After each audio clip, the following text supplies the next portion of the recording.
भाई बहन लड़कन सब कोई के राम राम नमस्ते सलाम। आज है जून के 21 तारीख 2021। आज हम फिर हाजिर बाती हस्ती मस्ती समाचार ली के। सबसे पहले हम मांगिला जोन परिवार के घर में मृत्यु भयल है उ परिवार के हम बोलीला शोक सहानुभूति हम मांगिला प्रकट करे और भगवान से प्रार्थना करो कि भगवान शक्ति देवे ई महान दुख सहने के लिए। जब कोई के माई बाप भाई बहन लड़का जब बिछड़ जाए तो ई बहुत बहुत बड़का दुख है। तो वही बोलीला कि तू लोग भगवान से प्रार्थना कर कि भगवान तू लोग के शक्ति देवे ई महान दुख सहने के लिए। और परिवार से प्रार्थना है कि मिलजुल के मोई से मट्टी देवाई देवो और ओकर अंतिम संस्कार कर देवो। जे कोई बीमार है उ सबके बोलीला फन हार्ट बीटर साहब अस्पताल में होइयो तो हल्दी से अच्छा होई के घरे चली आओ अपन काम काज में लगो। और जे कोई घरे लाचार पड़ल है उ सबसे बोलीला भगवान से प्रार्थना कर कि देही में जो शरीर में पीड़ा है उ कमती होवे। जब शरीर में पीड़ा रही तो कुछ अच्छा ना लगी और भगवान खाली सहायता कर सके और जोन दवाई पियो वही भर। तो यही बोलीला दवाई पियल करो और भगवान से प्रार्थना करो कि जोन दुख में पीड़ा है वो कम कर देवे। जेकर घरे नौता है बियाह शादी भयल फरियारी छठी मूरन उ सब के बोलीला बहुत से बहुत बधाई हो तू लोग के। जैसे कोरोना के रिहर्स है वही रिहर्स के मुताबिक तू लोग आपन नौता कर लेवो। जय जने के बोलल है तई जने से मिलजुल के नौता कर लेवो। अब बहुत आफत के समय है जब एक को बीमारी ना रहा तब तो कितना नौता कर तो चाहे जितना मनई के बोलाई तो बाकी अब कोरोना है तब कोरोना के बोलिस कि कई जने माँ है तो उतना जने के लिए के नौता कर ले वो। अब हम बढ़ब समाचार के तरफ। तो आज है 21 जून और फरीनह द नाथसिस जोन है तो 21 जून के ऐलान करे बा योगा दिन। उ रोज योगा के बहुत महत्व देवे सब कोई। योगा से शरीर और दिमाग के हालत बहुत सुधरे हैगा। तो वही आज योगा दाह रहा। तो अब जैसे अब सब कोई एक लगे ना आ सके तो वही से ऑनलाइन योगा भइल हैगा। अब जैसे अब ये हस्ती मस्ती समाचार भी ऑनलाइन सुना है ऑनलाइन पढ़ा है। अब इंटरनेट के द्वारा ढेर चीज होवे लगल तो ऐसने योगा जोन रहा आज इंटरनेट के द्वारा जो सब कोई आपन आपन घर पे देख देख के तब उ सब योगा ओपनिंग करे बा। तब आगे बढ़ी हम तो जोन बरहलकस्तान है अब लॉकडाउन दोन होई के बाद तब बरहलकस्तान आपन काम दोरो करे लगल पूरा तौर से जैसे रहा।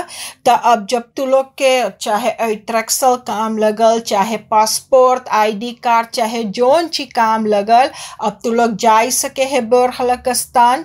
खाली चाहे ध्यान में रखे के कि कोरोना बा तो ढेर जने ना जा सके भीतर मन का पहन के जाइयो तो हुआ पर जय जने के बोली तई जने जाइयो भीतर। शायद तनी देरी अगोरे के परी तो अगोर लियो। अब नॉर्मल सिचुएशन ना है अब कोरोना के बीमारी है तो वही से सबन कमती मनई के भीतर ले जाई। तो एमन ध्यान धर लियो बाकी जनियो कि अब बरहलकस्तान नॉर्मल कमाई लगल है। तब हियाँ हम एगो बहुत गजब के बात देखिला। एगो टैक्सी शोफर PF वो पकड़ान है निकेरी में और वो बेचारा पकड़ान है एक खातिन कि वो वेनेजुएला से स्त्री लोग के हियाँ लावत हा। तब एगो श्रीमती पकड़ान है पारामारिबो में फिरन फेरतहियार के 44 बरिस के, तो उस श्रीमती वेनेजुएला से दूसर स्त्री लोग के लाई के और उसम के जिसम बेचे के काम करवावत हा। तो अब उस सब के चुप्पे से लावत हा। तो वही से सिपाही पहले ओकर घर पे एकात औरत के पाई से, तो वो औरत के जब ले गए है तो छानबीन करने के बाद तो पता लगल है कि ई जोन टैक्सी शोफर हैगा PF, तो ई टैक्सी शोफर ओ मेहरारू लोग के निकेरी से लावत हा पारामारिबो। तब ओहू पकड़ाई के बन भइल हैगा। तो अब देखो, अब एमन और कई जने पकड़ा है, कई को स्त्री के सबहन लाई बा, जबरदस्ती लाई बा कि दूसर बात बोल के लाई बा। अब वेनेजुएला में इतना गरीबी है, इतना गरीबी है हुआ पर कि हुआ के मनई भाग भाग जाए दूसर देश, सोचे दूसर देश जाए तो अपन कुछ कमाई सके है, अपन लड़कन उड़कन पोस सके हैगा। तो जब ये पता लगल कि ई स्त्री पकड़ान हैगा और ई टैक्सी शोफर पकड़ान हैगा, तो अब खबर भी हैगा कि जोन सेलाहस हैगा सूरीनाम के हर एक पुलिस ब्यूरो, हर एक सिपाही के ब्यूरो जहाँ है, थाना सिपाही के थाना हुआ पर भी एगो जेहल रहे है। तब वो जेहल हुआ जोन मनई पकड़ा है तो पहले हुआ जा है तो फॉर द रेख्तर जाए तो हुआ पर जब सजा सुना है तब वो सब जा है सांतो बोमा। तो हर एक स्कोतु के थाना पे एक गो सेलाहस है। तो जो निवाहाफन लगे रहा सेलाहस, तो हुआ पर ढेर जेहलियन रहा, तो मन में से औरो जेहलियन के कोरोना रहा। तो हुआ पर बहुत आफत भल, जेहलियन तूरे फाड़े लगल हुआ पर से। तो सबन उ जेहलियन के लेके गए है कैसर स्त्रात। तो अब कैसर स्त्रात में खाली जेहलियन है जोन के कोरोना हैगा। तो अब निवा हाफन के जोन हुआ पर के जेहल हैगा, ओके अब चाही बनावे के, अब ओके चाही मरम्मत करे के। अब ओमन सबन कितना तूर फाड़ धारे बा, तो अबे उ मरम्मत ना भइल है। और जोन मंदर के और लिफोर्नो के जोन सिपाही के थाना है, हुआ के जेहल उ सबन उतना जबर ना है हुआ चोर पकड़े खातिर। तो वही से अब एक एक जेहल में अब जोन स्कोतु के थाना लगे जेहल है, तो हुआ पर अब और जने खांग पे सूते हैं। जैसे अब पलवार लोग बोले कि हमार पलवार हांग में सूते हैं, बोले कोनो कसूर करे बा तो हांग में सूते। अरे जब तोर लड़का तोर भाई बहन कसूर ना करी तो जेहल में काहे जाई। तो अब पलवार के बहुत चिंता भइल हैगा कि ओकर पलवार खांग पे सूते हैगा। तो जब ओइसने पलवार रहत तो अपन ख्याल करो अपन भाई बहन के लड़कन के कि उ सब जेहल में ना पहुँचे।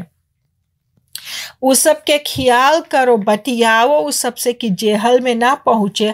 अब देख जेहल सब भरल है और हियाँ चोरी चपाती होते जाए, तो अब उ मनई कहाँ धराई भला, अब कहाँ उ सब जाए। ऊपर से जेहलियन के अब कोरोना पकड़ ली से, तो अब हुआ पर दूसर जेहलियन ना धर पाइए। तो यही प्रार्थना है कि आपन आपन लड़कन के सब कोई के संहारो। ऐसा बहुत बहुत मुइलक जमाना आई गे है, ई कोरोना है, सब चीज महंगाईते जा है, दुनिया देश पे बबाल हैगा। तो वही से सब कोई संहारो, कोनो विधि मूड़ी ठंडा करके सोचो और काम करो। जने छोटे मोटे काम मिल जाए, कोनो के जाई के जारी हार कोरक करके सफा उफा करके तनी मनी पैसा कमाई ले, वही से अपन कोनो विधि गुजारा कर ले। कौन काम चोरी करे के, जब कोरोना दोन हो जाए तो जब सब मोय हो जाएगा तब फिनो सबको अपन जैसे जियत हा वैसने अपन जी।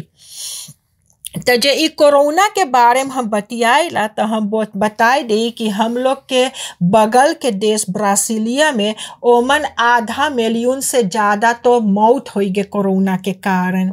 अब देखिए सूरीनाम में खाली 500,000 मनई लगभग है, तो धल्ले जितना जनता सूरीनाम में है उतना जने के मौत हो गए है ब्राजीलिया में। तो सोचो तो कितना खतरनाक बीमारी है ई कोरोना। रहा। तो कलिया सुरीनाम में 6 जने के मौत फिनो हो गई कोरोना से और 277 जने के पॉजिटिव रहा उ सबके जोन टेस्ट करवाए रहा। तो वो हैगा 46%, लगभग 46% मने पॉजिटिव रहा। तो ये तो बहुत ज़्यादा है। WHO के रिहल के मुताबिक जब 10% बस जय जने जाए टेस्ट करे, जब 10% ओमन मके बस में थे तब वे बोल सके कि देश के हालात सुधरे हैं। बाकी जब ऐसे हैगा इतना ढेर 47% तो ये तो बहुत से बहुत ज़्यादा हैगा। तो अबे हम ना सोचिला कि ई अबे कुछ हला भला होई, अबे ई दोरो जाए। जब लेक सब एकदम ना सुधरी तब लेक ई कोरोना के बबाल दोरो रही। तो अब यही कोरोना के डायरेक्ट हम बताए दे कि असेंबली लगे 5 जने भी पॉजिटिव टेस्ट भइल कोरोना के। अब जैसे खबर में आयल हैगा कि ऐसा फरहादरिंग रहे असेंबली में, तब हुआ पर जाइस पहले एगो स्नेल टेस्ट बा। ओकर मतलब सबन टेस्ट करके तो थोड़ा देर बाद ढले 20 मिनट बाद तो सबन देख लेवे कि पॉजिटिव कि नेगेटिव कोरोना है कि ना। तो सुख के 3 जने कैसने भाई रहा तो उ सबके पथाई दे रहा बेयोखे। तो बेयोखे टेस्ट करिस तो आज फिर 2 जने देखाइस कि उ सबके कोरोना हैगा। तो उ सबके अब भी पथाई से बेयोखे टेस्ट करे खातिर असेंबली फोर्स से तर बे जोन है उ बोले उ नाम ना मांगे है लेवे कि केकर पॉजिटिव हैगा। बाकी पता लगे कि असेंबली के मनई लोग के भी कोरोना है तो अब उ सब भी क्वारंटाइन में रहेगा। तो अब वही से अब उ सब फरहादरिंग में ना जा पाएगा। तो अब देखियो ना, तो अब ये लॉकडाउन हैगा इतवार के। तो पहले लॉकडाउन के जोन मने रात के तब्बो दाम पे रहा था उ सबके डिस्पेंसाची ब्रीफ ना रहा तो उ सबके ले जाता पेयोसी।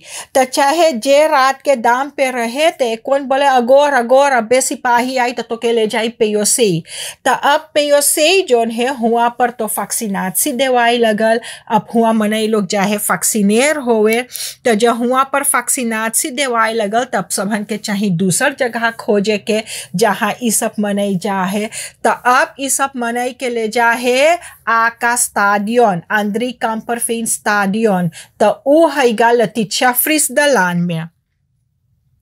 तो उ हैगा पगला हाउस के बगले में। तो ऐसा मनई लोग के हुआ ले जा हैगा जब रात के तू दाम पे रही और स्कूतू पकड़ ली। तो अब एक रोज स्कूतू एक हफ्तों में ऐसने रात के ताकत हा सबके कागज ताके कि तू लोग काहे खा दाम पे बाते, तू लोग के डिस्पेंसाची ब्रीफ है कि ना। बस एगो ऑटो में 2 जने रहा बेचारन। अब ई सब देखी सिपाही, अब ई सब के कागज ना रहा। बस अपी मांगिस पीछे जाए। तो जब पीछे जाए तो देखे हुआ सौतू थारा। बस ई खास देश जब सौतू सिपाही ना कूदे हुआ पर वो तो जैसे स्पाइडर मैन कूदल सिपाही हुआ, जब स्पाइडर मैन ने ना कूदे तो मारे रहा वो तो छितराई गे रहा ई सब। तो वही से जब सिपाही जाहे अपन लेस फॉलो करे तो उ सब भी सीखे है कैसे उ सब के चाहिए स्पाइडर मैन ने कूदे के और कभी कभी हेलकनेस कैसे उ सबके चाहिए रहे के जब दूसरे के दबोटी ऐसे तब। तो वही से अब ये सब एक तो बेचारन, एक तो लॉकडाउन में तू लोग दाम पे बात है, ऊपर से जब सिपाही रुकावे तो तू लोग ना रुके, ऊपर से तू लोग मांगे सिपाही के ऊपर वो तो चढ़ावे। तब सिपाही पकड़ के तले जाए के जेहल में करे रहा। अब हमने नहीं छूटल है वो सब कि अबे ना छूटल है। तो हम एकवा हफ्ता बताई रहली कि एगो एस्पिरेंट अखेंट एरका अब पता ना है उ दागे रहा कि ना दागे रहा। बाकी अब जो एक कैटी के खबर सुनान। अब जब स्कूटू जो खबर दीस तब बोले अब हुआ से सुनान रहा कि बंदूक दगल रहा तो उ सब गइल है तो ई छटकट पटकत रहा बेचारा तो सबन पकड़ के ओके बंद करिस तो ओकर बंदूक पकड़ लीस है। बाकी अपील स्कूटू जोन है ई आपन कैतिस बतावे है तो ई बोले है बोले देख बोले हमार बाप है इंस्पेक्टर और हमार बाप मांगे है गा बॉन्ड में बॉन्ड के फर्किसिंग होवे है। स्कूटू के बॉन्ड है तो वो बॉन्ड के फर्किसिंग अपना चान है तब बोले हमार बाप भी है गा बॉन्ड तुआ के फर्किसिंग के लईस तुआ पे बोले एगो एगो खुरपुआ में हमार बाप भी है। तब बोले अब इस होतवन हमार बाप के तूरे खातिर अब हमें बदनाम करे है।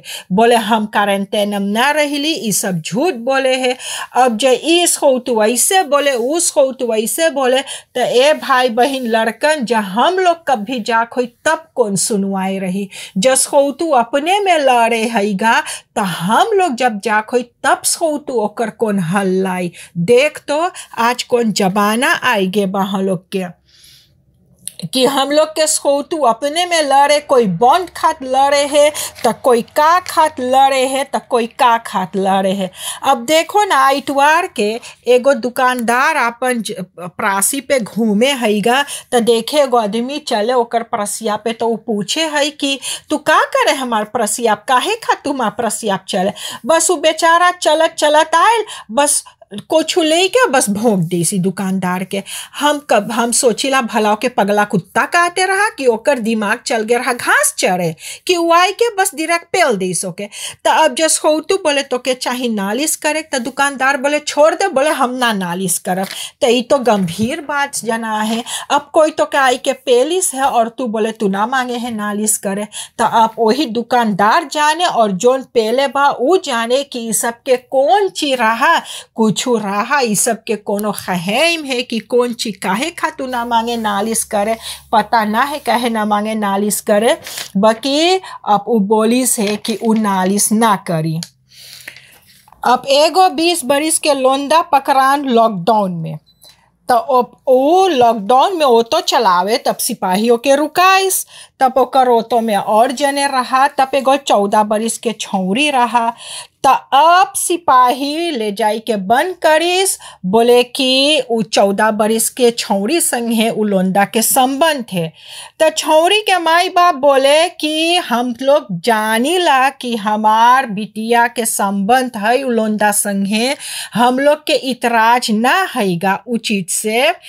तब बाकी तब वो सिपाही बंद करे रहा तब लोंदा छूटल। अब पता लगे है कि लोंदा के उ छौरी से बियाह होई तो वे तलक तो बियाह ना हो सके है। अब बे छौरी 14 बरिस के है तो उ सब आपन धर्म के मुताबिक उ लोंदा छौरी के बियाह कर दी। तब देखो ना ये लॉकडाउन में कौन कौन तमाशा होवे के दाम पे रहे कहाँ कौन ची होवे है। अब जब ले कोरोना रही तब ले साइड लॉकडाउन रही तो जे संहार पाई अपने लॉकडाउन में ते संहारी अपने के। तब यहाँ तक रहा आज के लिए हंसती मस्ती समाचार। अगर जिंदगी रही तो कर फिनो भेंट होगा। सब कोई के राम राम नमस्ते सलाम।